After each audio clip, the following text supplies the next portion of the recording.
Thank you, Davy. The one thing you haven't heard in all of that is anything to do with technology. So that's why I say I feel I'm out of my depth here. I'm writing a book at the moment, as Davy's just said, on the pathways towards a low-carbon society, and the subtitle I've proposed to the publishers, though they haven't yet responded after a couple of weeks, is From Techno-Optimism to Political Economy. So here we have at least the word technology entering into my vocabulary. But writing this book has taken me on a rather surprising journey, because I find that a chapter that I was writing, chapter 2, in order to outline the dominant discourse on climate change and its limitations, brought me towards this critique of technology, which I'm now going to give you a potted version of today. Hence, this is full of quotes. So I felt that it would be some contribution at least to share that with you. As I said to my wife leaving this morning, I said, I probably won't see you again because I'll be lynched from the nearest lamppost. I'm going for a day with techies. But anyway, I'm interested in your response. I'm going to identify what are the central dilemma of sustainability to move the discourse out from Joshua's very rich focus on community, really the great challenges facing us as a human community on this planet, to examine then the critiques of technology that I've come across, and then to present ourselves as an alternative, as a local ecosystem of innovation. Joshua has already done that by putting that wonderful photograph of ourselves at the end. Now, a lot of my critique or my nervousness about technology actually goes back to my reading of the work of Karl Polanyi, who has been profoundly influential in my intellectual development.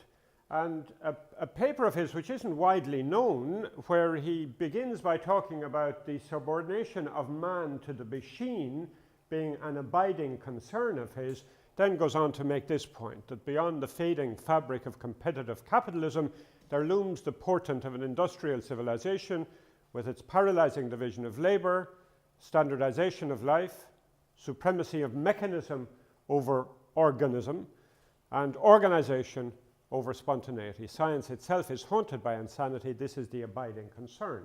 His daughter, whom I got to know afterwards, said to me that her father, towards the end of his life, was more concerned about this than he was concerned about what he's best known about, which is the development of the market society.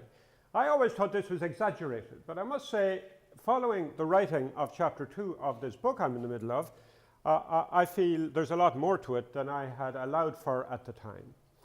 Now, let me just introduce, because I presume it's very familiar to all of you here, the fundamental challenges that we're facing of sustainability, of climate change. We have all sorts of words for them, but none of them are adequate at all. Going back to the Brundtland report introducing this concept, which to me is a contradiction in terms, sustainable development. Clearly, the forms of development we have brought us to this brink of collapse, of unsustainability.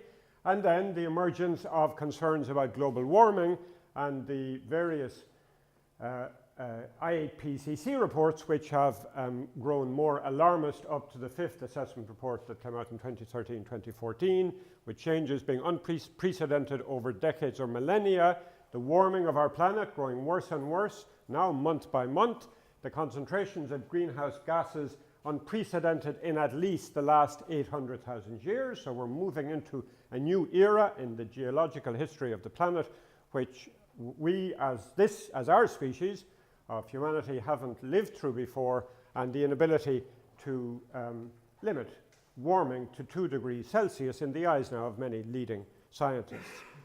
Then adding to that, we've had problems with peak oil, trying to date peak oil, rising prices of oil in particular, to some extent alleviated by fracking, but then of course fracking has a lot of other impacts on the environment that are very damaging. And then we come to things like the planetary boundaries, where the Stockholm Resilience Institute would say that really climate change is the least of these major problems we're facing. I was reading just last night the Living Planet report for 2016 that came out yesterday. They're saying that we have already killed off 58% of living vertebrates on this planet since 1970, and by 20,000 we'll killed off 67%. This is shocking in the extreme. I was trying to download the graphic this morning to put it into this. So biodiversity losses here are rather more serious even than climate change, wherever climate change is here, in terms of of surpassing the boundaries of the planet. So we have to take this very seriously, that we are at the moment living as a global community. We would need 1.6 planets to keep living the way we're living. Of course, if we're living the way we're living in Ireland, we would need 3.2 planets. In the United States, I think it's over 5 planets. Clearly unsustainable. And yet our political responses, where one would imagine that we're facing this overwhelming scientific evidence, that our political leaders, our business leaders would be rushing to provide solutions adequate to this problem, we have the world locking itself into high carbon systems more strongly every year, said the OECD in 2011. Nothing has changed from that. The Living Planet report, year after year after year, I quote the 2012 one here, the 2016 one came out yesterday, so they're again saying we now need 1.6 planets to provide the resources for the ways we're living. Our development model is bumping up against concrete limits, said the UNDP in 2011, and the World Bank, not the most radical of organizations, in its 3-volume study of the impacts throughout the world of a warming world, said that the sum total of current policies, those in place and those pledged, are very likely to lead to warming far in excess of the limits that scientists are warning us about. Now, what concerns me and what interests me is this disjuncture between overwhelming scientific evidence of a kind we've never had in human history and the complete paucity of response from the human community at all levels. Why is it? What does it say about our civilization? And this is my attempt at some sort of an answer. I mean, it seems to me it's not that we're doing nothing. Of course, we're doing an awful lot, but everything we're doing has to fit in to a dominant paradigm of development. That we're not willing to take any steps that damage that. And that paradigm of development is an urban, mobile, consumer society based on industrial scale production of goods and services within a growth economy. You can take any of the adjectives and the noun there, and they are deliberately chosen to describe as accurately and as finely as possible what is the dominant model that cannot be transgressed.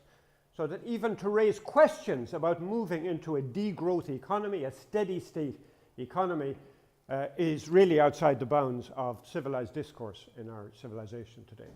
And the second dimension of that is the ideological dimension, that this is done within a particular political economy, which we now label neoliberalism. I'm not saying that other political economies like statist communism were any better, but they were basically another way of trying to organize this sort of a society and economy. They weren't alternatives, in other words. But the fact that we've moved into a very neoliberalized free market version of this may itself be one of the difficulties. So instead of that, our civilization prefers to treat these profound civilizational questions that face us as technological challenges. So we focus on electric cars, carbon capture, CCS. I had a colleague who stayed the other night from Dublin City University, just got a big grant to study the feasibility of CCS technologies. Any of you who read the IPCC reports will realize that all the scenarios for the future of moving towards a low carbon society are dependent on CCS technologies that haven't been developed adequately to that level. Our renewable energies, building regulations, all this is the discourse of the solution to these vast problems facing humanity. So as Mike Hume in a recent book said, what we have is this tendency to resort to techno fixes. That's his quote. So he mentions some of the leading ones: stratospheric aerosol injection, marine cloud brightening, orbital mirrors, urban whitewashing, biochar, ocean fertilization, carbon capture and storage, enhanced weathering. I mean, the mind boggles. Certainly my mind boggles when I read about this stuff. This is techno-utopianism of a horrifying kind, in my view. And this is presented, certainly in practice, rarely argued in that way, really as an alternative to the political efforts to move towards a different model of development, which is, as a political economist, what stares at me in the face. Mike Hume makes two dominant critiques. One is the supreme confidence in human ingenuity that lies behind this, and this is a question that I raised with Joshua. And secondly, then, the preference for technical calculus over relational creativity creative and spiritual dimensions of anthropos, and I think this gels very much with the basic argument that Joshua was putting forward. We prefer to rely on the machine, in my shorthand terms, than on human ingenuity. So to take this a little further and to try to tease out some of the dimensions of this, Catherine Mitchell, who writes in Britain she's a professor in Manchester on energy systems, had a very insightful book where she was examining the fact that it's not the technology ultimately that dominates the responses that states make to these challenges of weaning our energy systems off fossil fuels. It's that they're locked within a dominant paradigm, and that paradigm is based upon certain assumptions. In the British case, it's based upon assumptions that the market is better, the free market is better than the state in terms of moving us in that direction. Whereas she concludes, after an examination that includes a lot of international comparative work, that this is unlikely to be sufficient to radically redirect the economy, but she warns of the danger of an ideological lock-in, and her quote is, "a band of iron holding together a certain framework." That the technological bias and the assumptions on which it's based don't allow us to think more widely in a more creative way of what might be sufficient to radically reorient the energy system. And this comes up again and again in the stuff that I've been reading, this ideological lock-in, this band of iron. The same quote itself comes up from very, very diverse authors about the impact on our mindset of the dominance of a technological approach. A guy called Leo Marx, in a very interesting journal article that I came across, makes this distinction, which of course is a very vital distinction to make, and it echoes what Joshua was saying about not being a Luddite. I hope I'm not a Luddite either.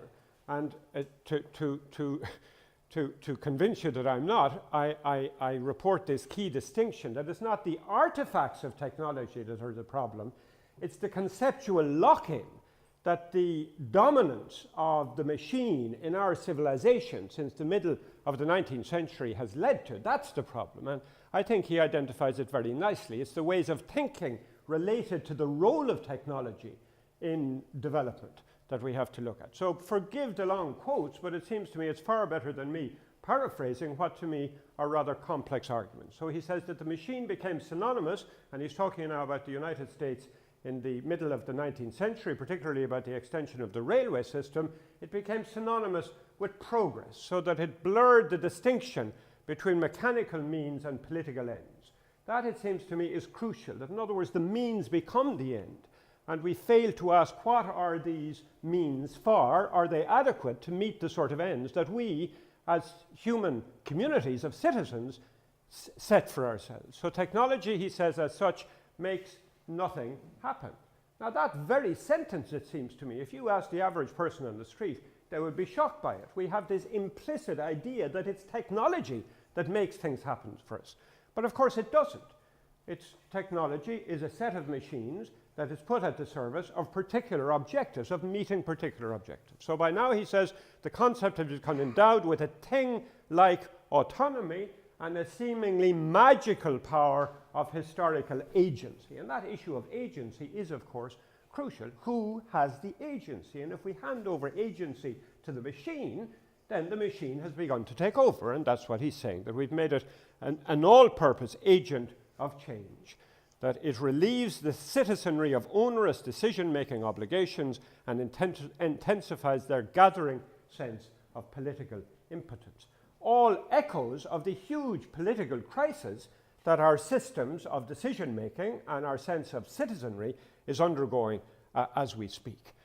So the consequences then are, and a chapter in a book of mine that I've co-edited that's just out one of these days, I'm expecting it to arrive in the post to me, has a chapter by a French historian of technology, which is a very critical chapter where he points to the fact that any particular technology is part of a wider technological system based upon a technical calculus. And his fear is that this occludes the political economy model that these machines are integrated within. So he calls the green transition that we're making by the agency of machines towards renewable energies totally illusory, because it fails to acknowledge that it's embedded in a neoliberal model which is interested in making profits in the ways of doing this. So, and then it brings me to the document that I find really useful in opening up some of this, which is Pope Francis's Encyclical Laudato Si. I've written a paper, indeed, on his development of issues of power politics and the techno-economic paradigm in that document, because I find it profoundly insightful. So he starts off with asking, why have our global summits on the environment proved so unable to deal with the problem? Because he answers that our politics are subject to technology and finance. Now, in some ways, that seems a very stark claim to make. But when you examine the way he develops his argument, it seems to me that he is focusing in on these same issues that I've been trying to identify, that the new power structures, so he's moving from the techno-economic paradigm to the power structures that have developed around them, may overwhelm not only our politics, but also freedom and justice. That's a very stark claim. But it seems to me he's alerting us to something that's very important. Our own president has done that on many occasions, about the realms of unfreedom in our contemporary civilization. And it tends to absorb everything into its ironclad logic. Again, we come back to this notion of an ironclad logic. He says we need a bold cultural revolution to challenge the dominant technological paradigm. He has some beautiful, almost poetic phrases about the spaces that communities manage against all the odds to open up in the face of this ironclad logic. So this is my second last slide, and it opens up an opening to bring our particular project here in, that we fail to see the deepest roots of our present failures, which have to do with the direction, goals, meaning, and social implications of technological and economic growth. We have the means, but we don't know what ends they're for. That's his basic point, and it seems to me that's a profound point, which acts as a really radical critique of the dominant assumptions of our contemporary civilization. And then he identifies in various places the power of local agency to create change. So he mentions local communities and groups, cooperatives, consumer movements, the ecological movement, and the fact that unless citizens control political power, unless citizens take back power into their own hands from the dominant techno-economic paradigm, where technology serves the ends of dominant economic interests, as he puts it, it will not be possible to control damage to the environment. Now that's, I suppose, what we're trying to do here, and this is where the local system, ecosystem of innovation it describes a bottom-up, highly creative, innovative set of initiatives by a community, which characterizes our attempt to respond to these bigger challenges of climate change and sustainability. So we have a community, probably the only one in Ireland, that puts sustainability at the center of its vision. What we're doing, everything we're doing, is about building sustainability. But we're doing that through a vibrant community life, and this comes back to Joshua's point. Community is at the center. That doesn't mean that we don't use modern technologies for our district heating system, for example. In the farm, we've moved away, like the Amish, from the tractor to ploughing with horses, because we're trying to regenerate the soil and we're trying to farm biodynamically. But we're doing it in order to increase productivity and diversity. Our low-energy homes use the latest technologies of insulation, of energy saving. Our community farm, I've just mentioned, our car club is a way of pooling the resources of a modern technology in order to lessen our impact on the environment. This is our Green Enterprise Centre, with the only community-owned Fab Lab in Ireland. Again, the latest technologies, but embedded into a community which is seeking to model sustainability. And our latest is our amphitheatre, which I'll take you to see at lunchtime if weather permits. And that, of course, will be a centre for us to begin to discuss in a creative way, using the arts, the ability creatively to move towards a post-carbon society, which is absolutely vital. Thank you.